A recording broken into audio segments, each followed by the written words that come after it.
une bande de passionnés de planche à voile a créé il y a 40 ans un petit club qui allait vite devenir grand, les Crocodiles de l'Elorn.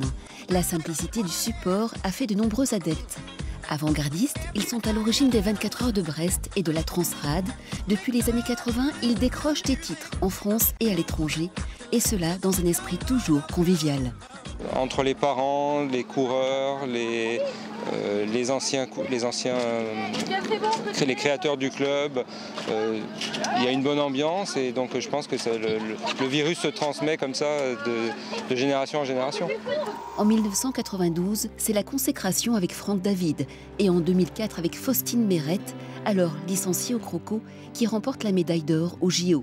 Des champions portés par cette grande famille. J'ai commencé la compétition au Club des Crocos à l'âge de 13 ans. Donc c'est un âge où on est avant tout vers un sport plaisir quand on démarre. L'esprit de compétition aussi, mais surtout retrouver un groupe d'amis et se faire plaisir à naviguer sur l'eau. Donc c'était à la fois une rencontre avec la planche à voile qui était un sport qui me plaisait en extérieur. Et puis tout de suite un groupe très soudé que je côtoie encore plus de 20 ans après. Et la relève est assurée avec Lucie Belbéoc, championne du monde, et d'autres jeunes qui s'illustrent comme récemment à la Semaine olympique de La Rochelle. On est le premier club français depuis maintenant pas mal d'années, donc un super niveau pour progresser et pour atteindre le meilleur niveau. Et donc c'est parfait parce qu'il y a une bonne entente et en plus des bons résultats sportifs, donc ça fonctionne bien.